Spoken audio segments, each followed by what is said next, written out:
परिवार को जब पंडित प्रदीप महाराज ने परिभाषित कर दिया तो देश भर में हंगामा मचना ही था। पहले सुनिए पंडित प्रदीप महाराज ने कहा क्या था। कृष्ण की 16,108 रानी में राधा का नाम नहीं है और राधा के पति में कृष्ण का नाम नहीं है। राधा जी के पति का नाम क्या है? क्या नाम है राधा जी के पति का? अनय घोष।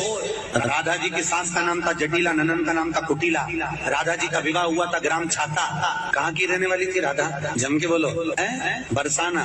पक्के में बरसाने की राधा नहीं थी, राधा जी थी रावल गाँव की। बरसाने में तो राधा जी के पिताजी की कचेरी थी जिसमें राधा वर्ष में एक बार कचेरी पर जाती थी।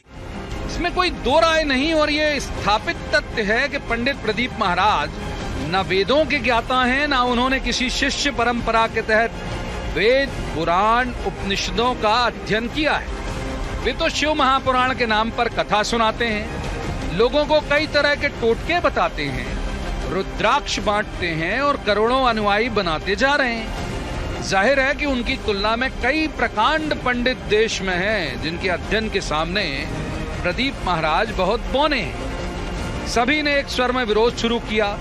कई जगह पुलिस में शिकायत भी दर्ज करवाई गई। राधा रानी प्रिया जू के अनन्य भक्त प्रेमानंद जी महाराज ने तो बहुत तल्ख प्रतिक्रिया दी। उन्होंने कहा कि तुम क्या जानते हो, तुम कितने ग्रंथ पढ़े हो, सिर्फ चापलूसी वाले संसार को रिझा सकते हो। राधा रानी के बारे में ऐसा मत बोलो, उनकी शक्ति नहीं जानते हो।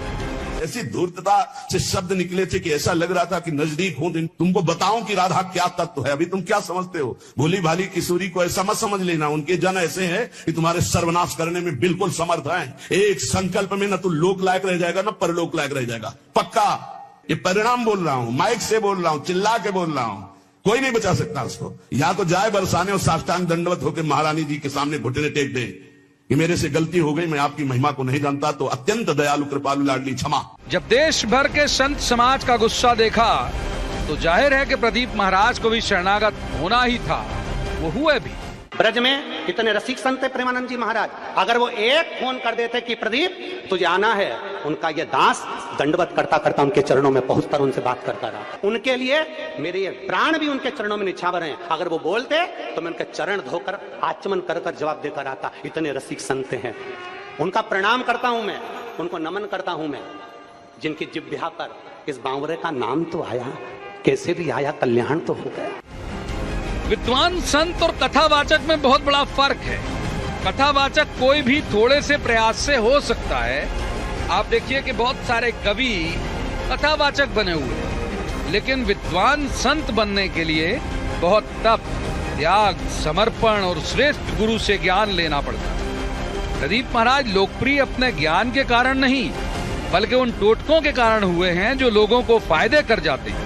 प्रदीप महाराज के टोटके भले ही सफल हों, लेकिन उनके ज्ञान में सवाल कोई भी आध्यात्मिक समझ रखने वाला व्यक्ति उठा सकता है। ऐसे में प्रदीप महाराज के लिए बेहतर यही होगा कि वे पौराणिक विषयों पर बोलने से पहले पुनर्विचार जरूर करें। Bureau report, BSTV। तो जैसे हमने आपसे सबसे पहले ही कहा कि जो सबसे सुपात्र हैं वो हमारे साथ हैं शंकर जगत गुरु शंकराचार्य प्रज्ञानंद जी महाराज। महाराज प्रणाम करता हूं आपके चरणों में। मैं ये उम्मीद करता हूं कि ये जो मसला है ये आपके संज्ञान में आया होगा। आपकी पहली टिप्पणी इस पूरे विषय पर। देखिए, धर्म जो है जी एक ऐसा विषय है जो हमारी आत्मा से जुड़ा हुआ विषय है, जो नितांत आत्म कल्याण के लिए है। और ऐसे विषय पर व्याख्यान करना और किसी को मार्गदर्शित करना, तभी मुझे लगता है कि एक विशेष अधिकार तब देता है कि जब आप, जैसे आपने ही कहा कि वो किसी परंपरागत गुरु परंपरा के चरणों में बैठ करके, गुरु चरणों में बैठ करके और उन्होंने ज्ञानार्जन नहीं किया है। हमारे यहाँ कहा जाता है तद विद्धि प्रणिपातेन परिप्रश्नेन सेव्या। सबसे पहले जाकर के गुरु चरणों में प्रणत होना पड़ता है, फिर प्रश्न, और प्रश्न से फिर सेवा। सिर्फ प्रश्न ही नहीं होने चाहिए मन में, जी। प्रश्न के साथ साथ में जिज्ञासु के जीवन में तत्व को जानने की जिज्ञासा रखने वाले व्यक्ति के मन में तद्विधि प्रणिपातेन, पहले प्रश्न हो लेकिन उसके पहले प्रणाम हो, प्रणति निवेदन हो, शरणागति का भाव हो, ताकि हमारा अहंकार से हम मुक्त हो जाए। प्रणाम और सेवा, गुरु चरणों में बैठ करके, ये दो चीजें ऐसी हैं जो हमारे जीवन के अहंकार को नष्ट कर देती हैं और जीवन में सत्पात्रता का उदय कर देती हैं। और वही प्रश्न